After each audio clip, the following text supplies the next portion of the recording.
Yeah, I'm doing a Gatsby from memory, but I'm going book assisted this time because the page I'm on I just suck at so badly that I don't think I can get through it without some prompts.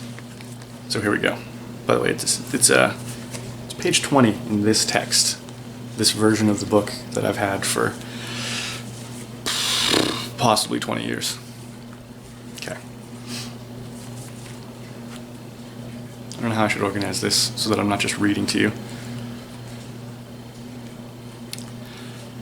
I'm going to have the McKees come up, she announced as we rose in the elevator, and of course I've got to call my sister too. The apartment was on the top floor. A small living room, a small bathroom, a small bedroom, and a kitchen.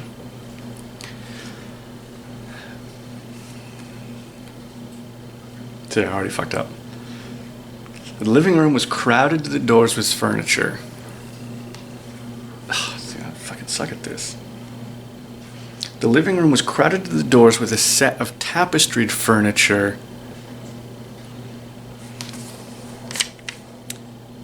entirely too large for it, so that to move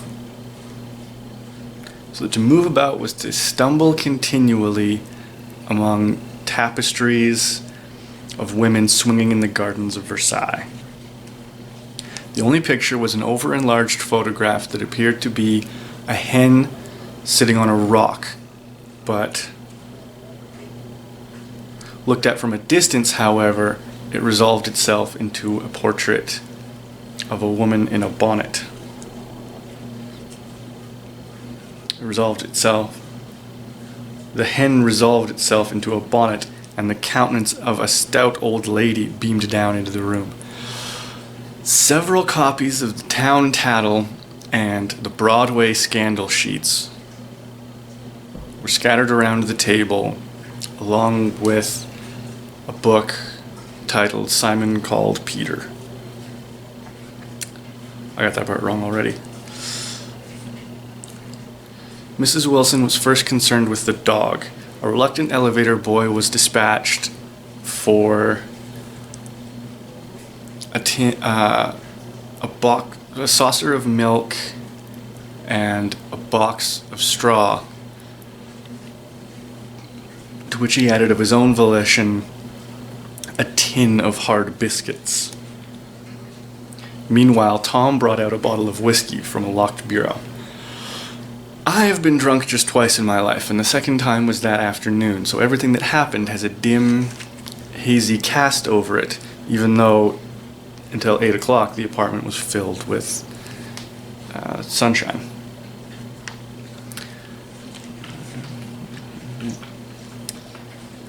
Sitting on Tom's lap, Miss Wilson called up several people on the telephone. Then there were no cigarettes, and I went out to the drugstore on the corner to get some. When I returned, they had disappeared, so I sat down discreetly by myself in the living room and read a chapter of Simon Called Peter. Either the whiskey had gotten to me, or it was terrible stuff. Either the whiskey had distorted things. Either it was terrible stuff, or the whiskey was distorting things, as it made no sense to me. Just as Tom and Myrtle, after our first drink we called each other by our first names, reappeared, guests started arriving at the apartment door. The sister, Catherine, was a slender, worldly girl of about 30, with a solid, sticky bob of red hair. Her eyebrows had been plucked and drawn on at a more rakish angle, but the efforts of nature to restore the original alignment gave a blurred air to her face. She jangled as she walked. She clanked as she walked, thanks to innumerable pottery bracelets that jangled up and down her arms.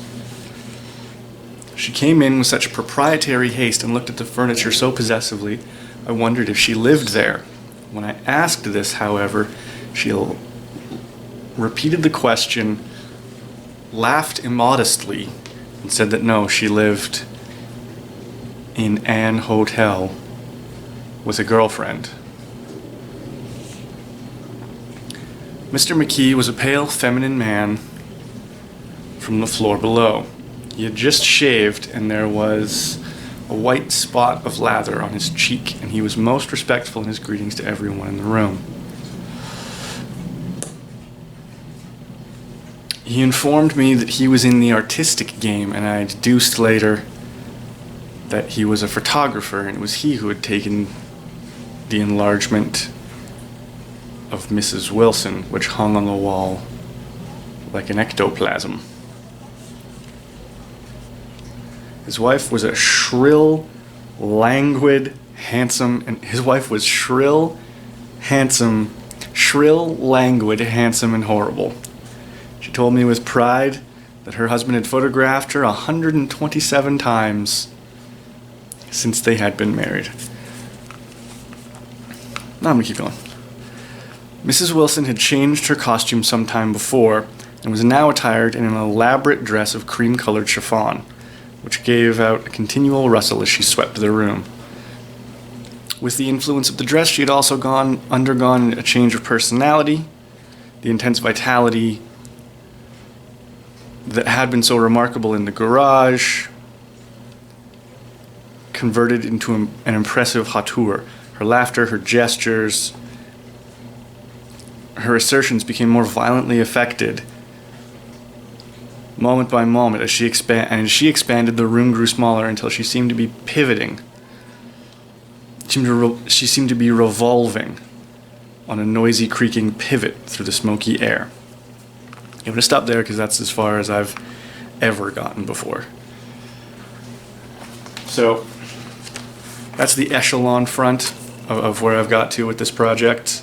I haven't done a full review in so long either that I really got to do one of those, but I wanted to go through from the beginning of chapter 2 to the furthest I've gotten page by page, because this project is getting really, really hard. It takes like an hour to do an entire review, and it's so hard to add to make forward progress and to keep up with everything that, I'm in the first truly hard part of this project. But if anyone watches these, thanks for watching.